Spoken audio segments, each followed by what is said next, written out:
Namaste and welcome to Daily News Simplified, the what, why and how of newspaper reading. Today we would be analyzing the Delhi edition of the Hindu newspaper of 24th March 2018. Now let us begin. Now from page 1, the first news we would be analyzing is about the Office of Profit issue. Now from this article, the first thing that we would be analyzing is why is it in the news? And the second thing we would be analyzing is the features of Office of Profit with regards to your upcoming prelims examination. Now the reason why is it in the news is that earlier the Election Commission had disqualified 20 MLAs of the Aam Aadmi Party. However, the Delhi High Court, while hearing an appeal for such disqualified MLAs, declared that the Election Commission's recommendation on the issue of Office of Profit was bad in law and did not comply with the principles of natural justice. Thus, the High Court has directed the Election Commission to hear the matter again and decide specifically on the issue of Office of Profit. And the High Court with this order has reinstated the 20 MLAs who had been disqualified earlier. Now this issue is in transition. So what we'll do is understand Office of Profit from your upcoming prelims examination perspective. Now the Office of Profit issue has been prepared by Navitsa for the February edition of the Focus magazine. So let us first understand as to what comprises Office of Profit. Now an Office of Profit means a position that brings to the person holding it some financial gain or advantage or benefit or perk apart from the public office which that person currently holds. So for example, if X is an MLA but holds another office under the Government of India for which he gets extra perks or benefit to meet the needs of this extra office, thus holding of another office apart from being an MLA amounts to holding an Office of Profit. Now for a position to be considered an Office of Profit, it has to be under the appointment of the government for which it receives benefit, perks, salary or any other financial gain from the public exchequer. So under the Constitution of India, a person shall be disqualified for being a member of either House of Parliament if he holds any Office of Profit under the Government of India. Now the question is, who decides whether a member of either House of Parliament is holding an Office of Profit? So if a question arises whether a member of parliament should be disqualified for holding office of profit, it shall be referred for the decision of the president, who shall obtain the opinion of the election commission and shall act accordingly to such opinion. And this decision of the president shall be final.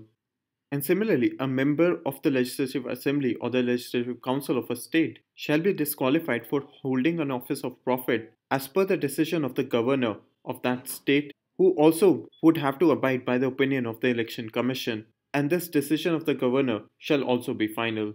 So if a question is asked as to who decides the disqualification of a member of parliament for holding an office of profit, you should know that it is the President of India who decides whether a member of parliament shall be disqualified for holding an office of profit based upon the opinion of the Election Commission. And similarly, if another question is asked as to who decides the disqualification of a member of Legislative Assembly for holding an office of profit, you should know that the decision of the governor based on the opinion of the Election Commission. Now apart from this, what else you should know is that the opinion of the Election Commission is mandatory upon the President and the Governor.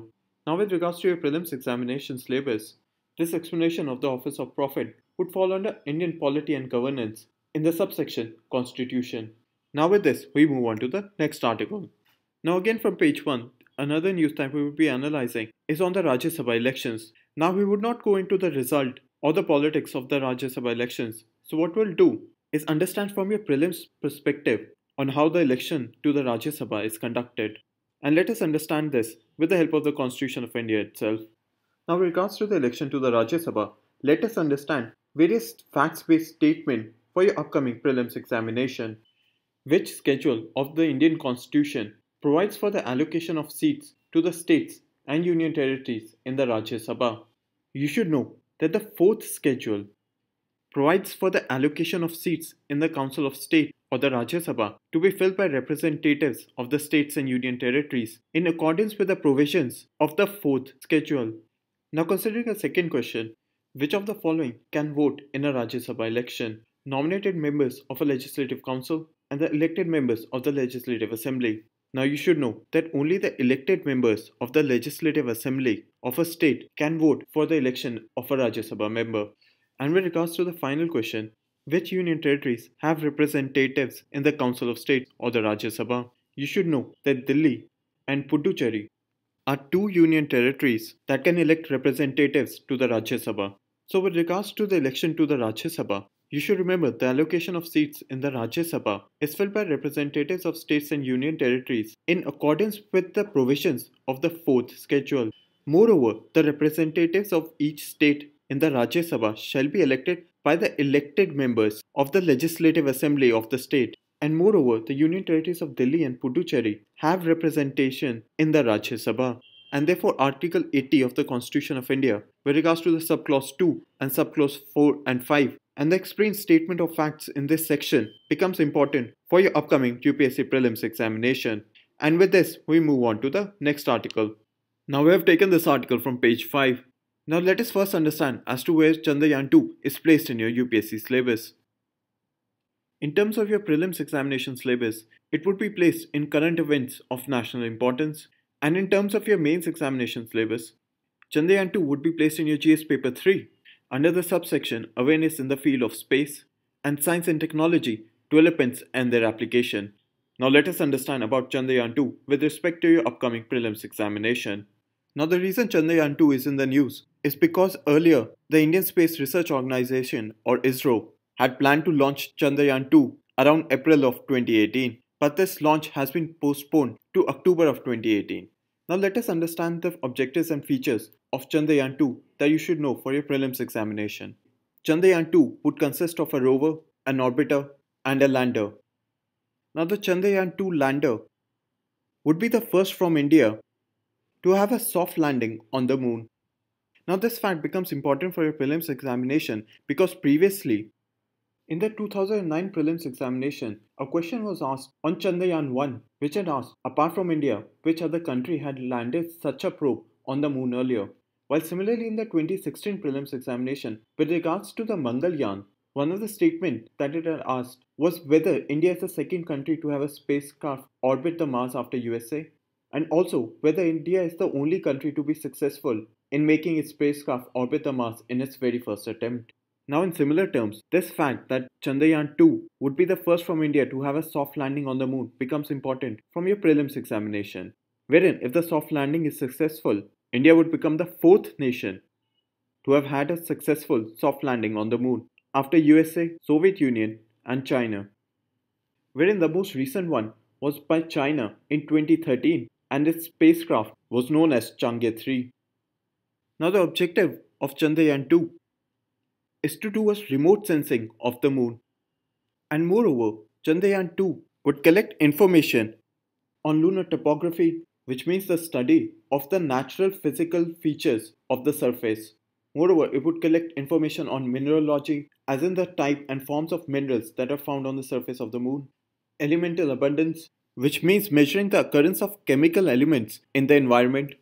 Lunar exosphere, which means the uppermost layer of the moon, and signs of hydroxyl and water ice. Now hopefully up till here you have understood that Chandrayaan-2 would consist of a rover, an orbiter and a lander. And Chandrayaan-2's lander would be the first from India to have a soft landing on the moon. And if the mission is successful, India would become the fourth country after the USA, Soviet Union and China to have had a soft landing on the moon. Moreover, the objective of Chandrayaan-2 is of remote sensing of the moon and collect information on the lunar topography, mineralogy, elemental abundance, lunar exosphere, and signs of hydroxyl and water ice. Now all these features becomes important from your prelims examination point of view. And with this, we move on to the next article. Now we have taken this article from the editorial page on page 6. Now what this article talks about is that the US Federal Reserve has raised its short-term benchmark interest rate. Now with regards to your UPSC examination, it is not important to know what is short-term benchmark interest rate, but what is required is to understand the impact of the movement of interest rate by the US Federal Reserve on the global and the Indian market. Now the first impact that the editorial highlights is that the interbank market will be affected due to this action, wherein the LIBOR rate, which is the benchmark rate for interbank lending, is rising, and because of which interbank lending will become more expensive.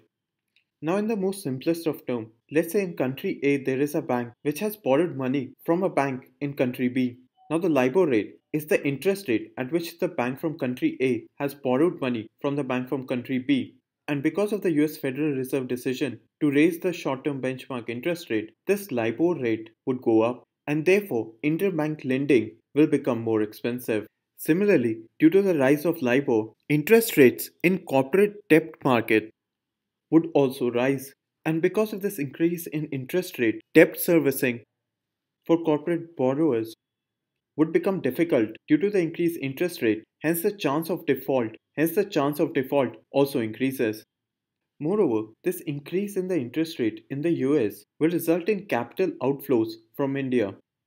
Now, in the simplest term, this means that institutional investors who have invested money in India might be getting 3% return on their investment, but with the increase in interest rate in the US, they might get an improved or increased return on their money in the United States.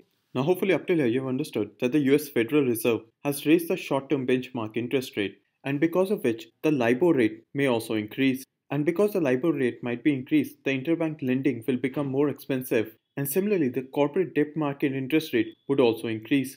And because of this increase in interest rate, debt servicing for corporates would also become more difficult, thereby increasing the chance of default. And moreover, with regards to the effect on India, the decision of the US Federal Reserve may cause capital outflows from India, wherein institutional investor would get a higher return in the United States as compared to what they make in India. Now, this explanation is significant with regards to a conceptual understanding on how the decision of the US Federal Reserve on interest rate affects the Indian and the global economy. And now, with this, we move on to the next article. Now, the editorial on the National Health Protection Mission is on page 6. Now, the Ayushman Bharat National Health Protection Mission has been covered by Maharishi ma'am in the DNS of 22nd March 2018. And you can refer to this video to further understand about this scheme. And therefore, we move on to the next article. Now we have taken this article from the editorial page on page 6. Now what this article talks about is that Tibet or Tibetans residing in India are not a card for India's policy towards China. So from this article, what we'll do with regards to your UPSC examination, specifically the international relations sections in your mains examination, we'll understand as to what is the recent context that this article refers to and why, according to the author, there is a need to relook using Tibet as a card in India's policy towards China. Now, let us first understand the recent context. Now, Tibetans in India are celebrating the 60th anniversary of the arrival of the Dalai Lama to India. Now, the government of India has unofficially distanced itself of the 60th anniversary celebrations by Tibetans in India. Now, this is being seen by several as a move to appease China. Now, hopefully, up till here, you've understood the recent context which the author has highlighted in the lead editorial that the Tibetans in India are celebrating the 60th anniversary of the Dalai Lama's arrival to India. But the government of India has unofficially distanced itself from the celebrations, wherein government officials have been asked to not attend these celebrations. And this move by the government of India is seen as appeasing China. Now, the author has recommended that India needs to relook using the Tibet card. And by the term card, it means anything that is used as a strategic tool for bargaining in international politics. Now, the question is, why has the author recommended that India should relook using the Tibet card in India China relations? Now, the author has argued that China has continuously engaged in aggressive postures against India. And for this, the author has given several examples, like the Doklam crisis, China's refusal to accept India's demand regarding Masood Azhar, Chinese involvement in Maldives, Pakistan, and Sri Lanka, among other aggressive postures that China has pursued against India. And according to the author, this engaging with the Tibetans in India is not a solution, wherein, according to the author, the recent aggressive postures by China are not caused by the presence of Tibetans in India. Wherein, according to the author, the Chinese recent aggressive postures against India is part of the larger geopolitical environment in Asia, with India's engagement with the United States and Japan, Chinese rise in South Asia, among other factors. And therefore, according to the author, the decision of the government of India to disengage with the Tibetans that are residing in India is not a solution to counter the aggressive postures of China. And by disengaging with the Tibetans in India, the government of India would alienate them, especially the Tibetan youth who have been born and raised in India. And therefore, according to the author, India needs to stop using Tibet as a strategic tool in India-China relations. Now, hopefully, up till here, you have understood that according to the author, India needs to relook using Tibet that are residing in India as a strategic tool in India-China relations, and that the recent aggressive postures by China, such as in Doklam, involvement in South Asian countries, Maulana Masood issue, among other factors, are not being caused by the presence of Tibetans in India. And therefore, the decision of the government of India to disengage with the Tibetans, as shown in India's unofficial decision to distance itself from the 60th anniversary of Dalai Lama's arrival to India, would further alienate the Tibetan youth and therefore would neither serve the purpose of appeasing China or using Tibet as a strategic tool. Now, Tibet as a specific issue has not been asked in your UPSC mains examination, and therefore, this article and the explanation given in this section becomes a subtopic within the larger India China relations that has been continuously asked in your UPSC mains examination. Now, with this, we come to an end in the analysis of today's paper. Now, we move on to the question for today.